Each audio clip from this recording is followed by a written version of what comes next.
Price lord. ಯೋಹಾನ 9ನೇ ಅಧ್ಯಾಯ 31ನೇ ವಚನ.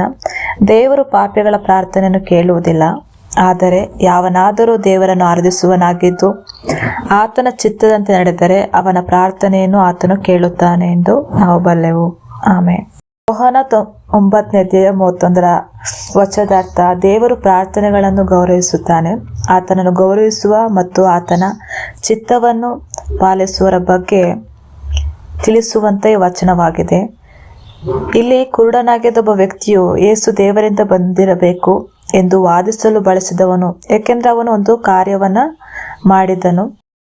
ಈ ವಚನದ ಸಂದರ್ಭ ಫಸ್ಟ್ ಇದನ್ನು ಹೇಳಿದವರು ಹುಟ್ಟು ಕುರುಡನಾಗಿ ಯೇಸುವಿನಿಂದ ಗುಣಮುಖನಾದ ಒಬ್ಬ ವ್ಯಕ್ತಿ. ಸೆಕೆಂಡ್, ಅವನು ಯಾರೊಂದಿಗೆ ಮಾತನಾಡಿದನು?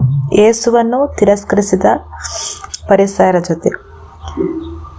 ಥರ್ಡ್, ತಿಳಿದುಕೊಳ್ಳಬೇಕಾದ ಅಂಶ: ಆ ಮನುಷ್ಯನು ದೇವರು ಎಂದು ವಾದಿಸಿದನು. ದುಷ್ಟ ವಂಚಕರಿಗೆ ಅಧಿಕಾರ ನೀಡುವುದಿಲ್ಲ ಅಥವಾ ಪಾಪಿಗಳನ್ನು ಅದ್ಭುತಗಳನ್ನು ನೀಡುವುದಿಲ್ಲ. ಆದ್ದರಿಂದ ಯೇಸುವಿನ ಶಕ್ತಿಯು ಅವನು ದೇವರಿಂದ ಬಂದವನೆಂದು ಅವನು ನಂಬಿದನು ಮತ್ತು ಸಾಬೀತುಪಡಿಸಿದನು. ದೇವರು ಪಾಪಿಗಳ ಪ್ರಾರ್ಥನೆ ಕೇಳುವುದಿಲ್ಲ ಎಂದರೆ ಏನು? ದೇವರು ಪಾಪಿಗಳಿಗೆ ಕಿವಿಗೊಡುವುದಿಲ್ಲ ಎಂಬ ಈ ವಚನವು ಸಂದರ್ಭವಿಲ್ಲದೆ ಸುಲಭವಾಗಿ ತಪ್ಪಾಗಿ ಅರ್ಥೈಸಿಕೊಳ್ಳಬಹುದು. ಅದರ ನಿಜವಾದ ಅರ್ಥ: ಫಸ್ಟ್ ಪಾಯಿಂಟ್, ಉದ್ದೇಶಪೂರ್ವಕವಾದ ಪ್ರಾರ್ಥನೆ ಅಲ್ಲ.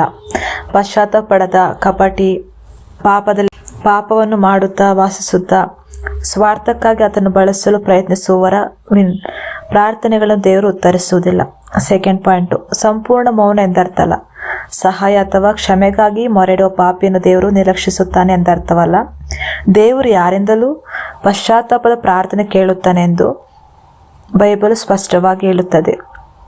ಥರ್ಡ್ ಪಾಯಿಂಟು, ಕೇವಲ ಆಚರಣೆ ಮೇಲೆ ಹೊಂದಾಣಿಕೆ. ದೇವರು ತನ್ನನ್ನು ನಿಜವಾಗಿಯೂ ಆರಾಧಿಸುವ ಮತ್ತು ತನ್ನ ಚಿತ್ತವನ್ನು ಮಾಡಲು ಬಯಸುವವರಿಗೆ ಆತನ ಉತ್ತರವನ್ನು ಕೊಡುತ್ತಾನೆ, ಸುಮ್ಮನೆ ಹೋಗುವವರಿಗಿಂತ. ಆಮೇಲೆ